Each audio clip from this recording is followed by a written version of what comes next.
I'm unnaturally bright, but because I have myself face palming in the thumbnail, I thought I'd at least show my face.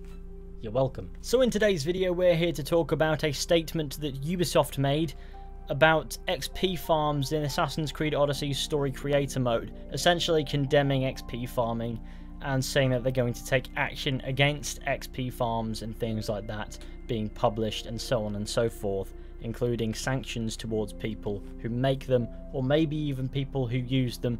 I don't really know what they can do. However, it is an interesting topic because the statement itself makes absolutely no sense. I will explain to you what I'm saying, but first I think we should just read this statement and, go from there.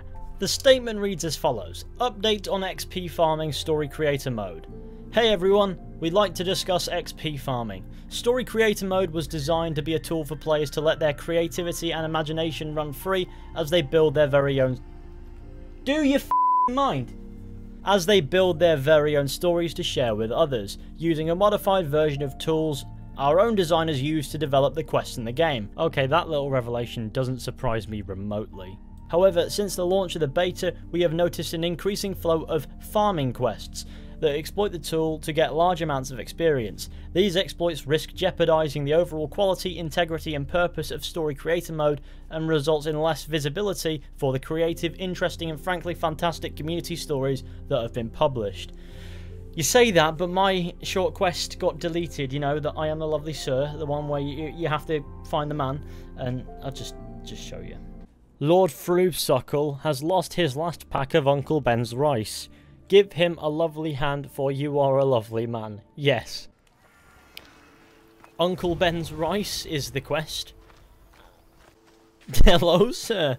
This is Lord Fruitsuckle. Hello, it is me, the great sir. I am here to give you rice. Give me back my rice, sir, now. No. Murder him. Yeah. Goodbye. Goodbye, Lord Fruitsuckle. That is Uncle Ben's rice. Goodbye. So don't spin this nonsense that you value creativity. That was from the very depths of my imagination. We want to focus on rewarding creativity by highlighting quality quests, and we are working on fixes and adjustments to reduce the impact of such farming quests on the player experience. We are also changing story creator mode's terms of use to prevent creators from publishing these kinds of stories. We are working on the following fixes and adjustments to reduce the impact of such farming quests on the player experience, shifting the focus back to the tool's intended design and use, as well as actively combating exploits moving forward. XP farming quests will not appear on our automatic recommendation system. This includes the Hall of Fame and trending section. Stories that are reported for exploitation or cheating will be hidden moving forward. What the f*** do you mean cheating? This is a solely single player game. Who are you cheating? Our terms of use will be updated to reflect the misuse of the tool. We will be sanctioning those who continue to willingly and intentionally misuse the tool. Implement further solutions with upcoming title updates. We will share more information as we near these updates. AC community and development teams. Okay, so let's get this straight. People using the tool, how the tool can be used to boost experience and things because they made it possible. They deem it cheating when in reality it's just doable. At the same time, I don't really condone XP farming. I understand that it can, hinder an experience in a game, but in this case, I think the game does that perfectly fine on its own, because I don't really know if experience is a word that you can use to describe most of it. I guess what I'm trying to say is I don't understand why they're deeming it cheating in a solely single player experience, where the only experience it's going to affect by using this is your own. It's not going to hinder anyone else's enjoyment of the game. If you want to play through hours upon hours upon hours of side quests that are just the same few objectives rehashed over and over again, go here, kill 10 bears. Go over there, clear out that fort, rinse, repeat. Go over here, collect some flowers, take them to this old lady, shag her. Oh, Jesus Christ. Shoddy dialogue. It's the same quest rehashed over and over, besides the point. If you want to do that, that's fine, power to you. I'm really happy for you if you want to play the game like that. Other people might not want to waste their time just to experience the story, which has been hidden behind this really grindy poorly structured leveling system that is excessively punishing because of how long it takes, and at the same time you've got your damage sponge enemies and things like that, which just prolongs the entire game way more than it needs to be. So I think you're going to understand why a lot of people are going to resort to using these sorts of boosts, so they don't have to worry about that anymore, so that they can get the leveling behind them, so they can just go ahead and do whatever they want and experience the game at their leisure by choosing to do only the good stuff. And that would actually give them a better experience than having to go around doing 99 quests with no identity between them. You know, I can think of one semi-valid point that Ubisoft could have used to explain why they don't approve of people XP farming in their game, and funnily enough, they didn't use it. So if you don't know, in the in-game store, which you have to pay with real money to get things from, you can actually purchase an XP boost, which I think it's like 1.25% or something. Correct me if I'm wrong, I don't think I'm right here, but it's a marginal boost that makes, you know, leveling up a little bit easier and maybe cuts out a few quests that you don't need to do, which is helpful, but it's nowhere near enough when every quest is the same, in my opinion, and it doesn't really do much for the leveling curve on the whole. However, XP farms now being available readily through the story creator mode, that devalues the XP boost that Ubisoft are trying to sell to people. So there is an issue.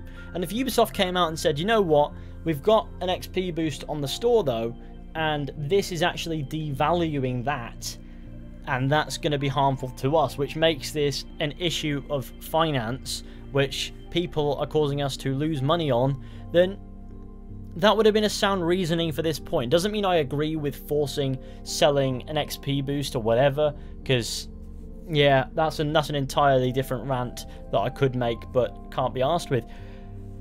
However, in the reasoning of this, they could have used it. It worries me when fathoming why Ubisoft didn't use that logical explanation, which they so easily could have used, and in that statement we would have gone fair enough.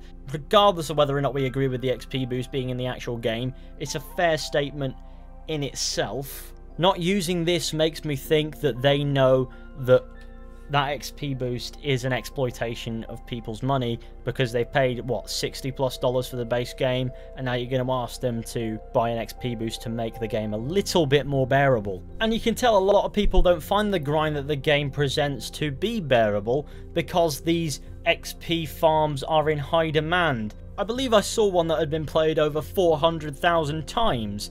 Now, they wouldn't be so popular if the grind in the game was more bearable, was more fair, and actually didn't take anywhere near as long as it did. Obviously, a lot of those will just be replays, but it's still at least a good few thousand people, if not more, that are looking for XP boosts, because they can't be asked organically leveling up in a game that's designed to level them up as slowly as possible so that they can force all of this content, this meaningless content, down their throat, just for the sake of making playtime look good, so that they can say this is a 100-hour campaign. No, it's not. It's probably more like 10 hours and a load of shit that you need to do in order to access it. And I think Ubisoft knows that a lot of players won't have time to level up as slowly as possible either, which is why they released an XP boost, so players could buy that, but at the same time it doesn't really help very much. In the end of the day, the XP farms don't hinder the experience like Ubisoft said they did. All they actually hinder is Ubisoft's wallets, because it completely devalues the XP boost that is available on the store. And Ubisoft's inability to admit the actual issue with these XP farms makes me worry that they actually believe that the XP boost that they're selling is a blatant exploitation of the players who don't want to waste as much time doing jack shit. And they just don't care. In the end of the day, right, okay, you can have your XP boost, you can have the rest of it, you can sell that if you want to, that store you don't have to touch ever, fair enough. However, what my point is here is, these XP farms would not be in such a high demand if the side content presented in Assassin's Creed Odyssey was anything beyond bare bones, which it is. And story creator mode being made with similar tools to the actual quests that the developers made in the game means that they're bare bones, and so there's no real compulsion to play them beyond this steep leveling curve and this blatantly poor progress system that overdoes it to the point where, you know, it takes forever to level up in Assassin's Creed Odyssey, and in that time, you probably don't remember half of it, or 95% of it, or however much. All you know is you've just spent a lot of time to go to the next main story quest or whatever. Now, I can sit here and ramble as much as I want, but I think the source of this issue is the fact that there is no way a company like Ubisoft would have missed the potential financial effect that an experience farm would have on the sale of an experience boost. So that's why I think that this is such an important thing to them, because it's not cheating, it's a single player experience. If people want to do it, that's up to them. They're still playing your game, they still bought your game. There is no reason to stop them from doing it in a single player experience, because it harms nobody but their own experience, if you think about it that way. So I think that it's purely to ensure that they keep getting the sales on that experience boost that makes the game just that little bit more bearable than it already is not. And that seeming lack in transparency from Ubisoft's side of things makes me a little bit concerned. At least be honest as to why you don't want people making experience farms. Anyways, there we go. Rant over. I don't even want to say goodbye. I just want to go to sleep.